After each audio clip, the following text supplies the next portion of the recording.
Hi guys, and welcome back to my channel. On today's video, we're going to be talking about the movie Backrooms. What did I think about it, and do I think you should go see it? Let's get into it. If you're new to the channel, thank you so much for clicking on this video. If you are a returning subscriber, thank you so much for subscribing. So this movie is directed by a brand new person who is straight off of YouTube, which is incredibly impressive. He is young, up and coming. His name is Kane Parsons, and of course I want to emphasize the fact that that is all great, and I am highly excited for him and his career and what he's going to do. That is absolutely nothing I want to diminish in this video. However, I do want to give my personal opinion on this movie as a standalone. I did not watch the series, so I will preface this with saying that the first I ever heard of this movie was when I saw the trailer. So with that in mind, just know that that is where I'm coming from when I'm giving this review. So if you're someone who is familiar with the series that Kane Parsons did on YouTube and you're a longtime follower of his, understandable if you have a completely different take than I do, that's okay. Currently, the movie does have a 7.1 on IMDb, which is really high. So if that continues to correlate in that direction, then that means that this movie is going to be considered a overall success. Not to mention that if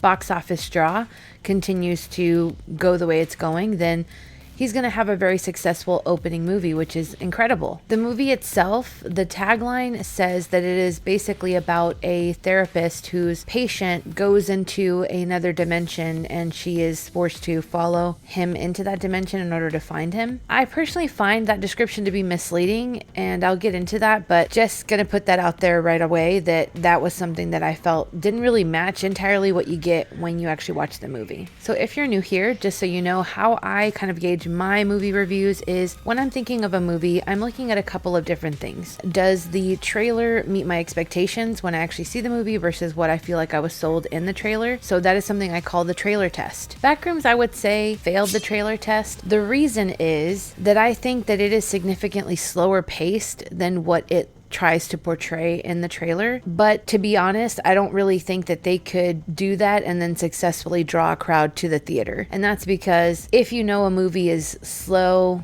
and doesn't really have a whole lot of action in it, are you really going to want to go and watch it? Probably not. Especially if you're looking for horror or you're a horror fan like I am, then that is definitely going to be a deterrent from you going to see the movie. So I just think that because it makes you feel like there's more to it, like more of an ominous feel, more of action, more things going on, that is why it's a fail for me on the trailer. The next gauge that I do or test is the balance test. Do I feel that the movie was balanced enough? Do I think that it was too slow? Do I think that it dragged way too much?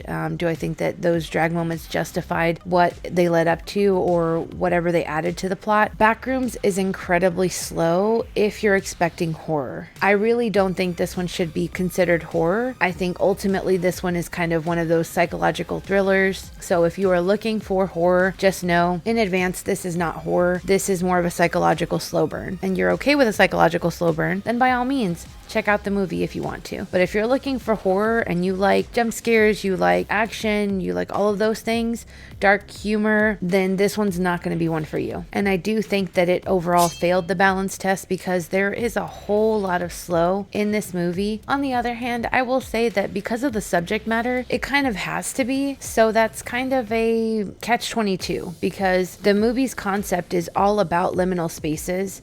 And if you're not familiar with that term, it is places or images that we familiarize having a lot of action or a lot of people just basically being lively, and seeing an image of those places empty, abandoned, or like dead, and the eerie feeling that kind of comes over you when you see that kind of thing. And overall, I honestly think that exploring that concept in any horror movie or in any movie period is great. I am not opposed to that. A good example of something like that is Chernobyl Diaries. Even though it's not a highly rated horror movie, I still enjoy it. And I think the concept of going into an abandoned area that basically just has a lot of horrific things happen is an interesting concept for horror, which is ultimately kind of what piqued my interest about watching this movie. But with that said, it does leave for a lot of situations where the movie is left dragging because you're in essence watching someone wander through a lot of rooms or corridors in what equates to a yellow empty office space. That can get really boring after a while. And if you're someone, speaking of my next test, if you're someone like my husband someone who needs activity in a movie, who needs that draw of either action or something going on, nothing too slow in order to keep your attention and keep you focused on the movie and not just completely phased out, then this next test is for you because it is the husband sleep test. So I basically just use my husband as a gauge because he is one of those type of movie watchers where he needs to be actively engaged in the movie. There needs to be things going on. There needs to be overall engaging parts of the movie throughout in order to make sure that he stays mentally engaged with it. Otherwise, it is lights out. He is going to sleep. He is going to nap instead of bothering with the movie. I, on the other hand, am one of those that unfortunately wants to see it to the end to see exactly what's going to happen and to figure out if it's going to pick up, to my own detriment, unfortunately. Backrooms failed the husband sleep test by a mile. It pretty much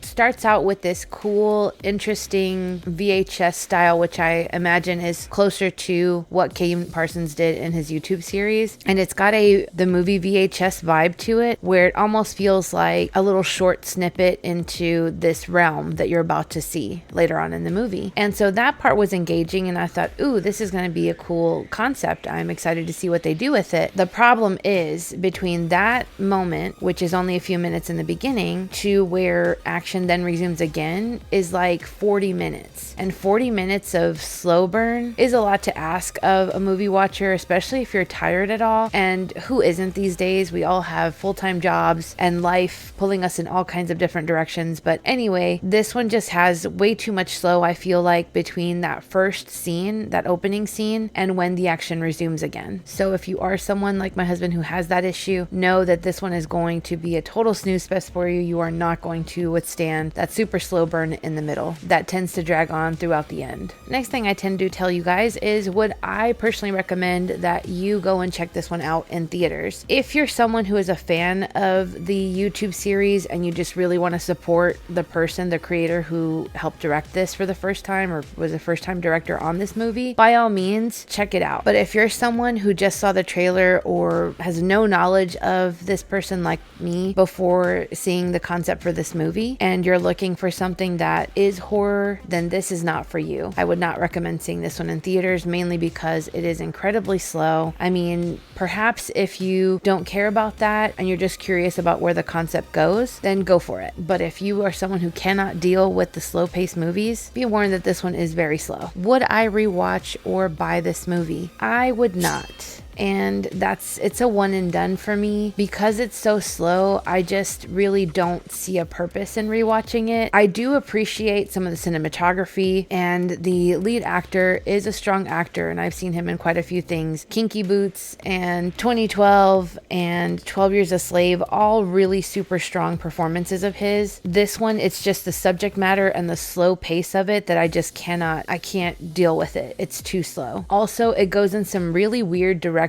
which if conceptually you're okay with that and you like the kind of weirder indie side of horror, then this is certainly something that you might be interested in. Me, however, I don't really care for that as much. So because of that, I know that this is just not really my vibe, and it's just a one and done for me. Overall, what would I rate this movie? So the good and bad, let me just start there. For good aspects, this lead actor is a strong actor, and so is the lead actress who plays the therapist. They are good in what they do. However, strong acting unfortunately cannot carry the entire movie, and if the subject matter just isn't there for you and it doesn't hit what you're interested in, it can't carry the whole entire movie for you and raise your interest level or your rating for it, or at least for me personally, it doesn't. The concept overall I think is interesting. I just think that there could be a different way of interpreting it that could make it more horror and more interesting for the horror fans versus more on the intellectual or artistic side, which is kind of the side I feel like this one took. I honestly feel like this movie should have been a short film versus it being a feature-length film in theaters, because I just think there was what felt like to me a whole lot of filler in the middle. And I know that people whose reviews I've read have said that's kind of the point, is that the whole concept is kind of wandering through rooms, but personally, I don't want to watch an entire movie about wandering through rooms. That's just me. I just feel like that could be done in 30 minutes, maybe 40, and still hit the mark with what they wanted to portray. I don't know. You make the call on how you feel about that.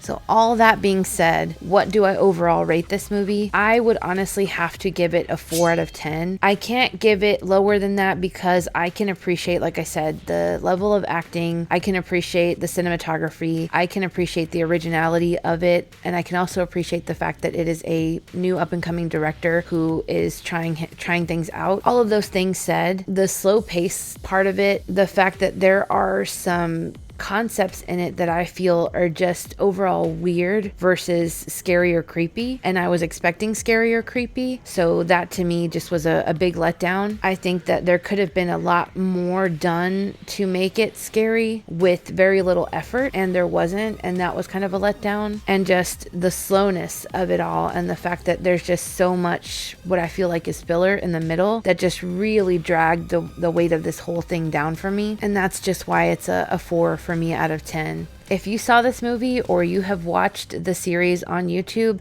and your opinion is completely different, that is perfectly okay, and I welcome you to let me know in the comments below. I am always open to hear everybody's different opinions of things. I think that is what makes the world great, is that we all have so many different opinions because we have so many different viewpoints. Some alternative movies that I actually enjoy that aren't highly rated but are of a similar kind of context are, like I mentioned, the Chernobyl Diaries and also the movie Grave Encounters. Again, not super high rated movies, but I really enjoy them because they explore that whole abandoned liminal space type situation. The Grave Encounters is set in a abandoned asylum. I think both of those movies do enough to keep you engaged throughout it and creep you out and scare you enough that they are still good to watch. May not be for everyone, and that's okay. But if you liked those, or if you've seen any of these movies, let me know in the comments below. I just personally feel that if I need to have seen the series or need to know all of this underlying information in order to appreciate or understand a movie, then it's not a movie for me. I need a movie to be standalone and be able to enjoy it start to finish without there being a whole lot of underlying context that I need to look into. But that's just how I feel about it. Absolutely want to know what you guys think. Let me know in the comments below. And if you are not a subscriber, definitely think about hitting that subscribe button.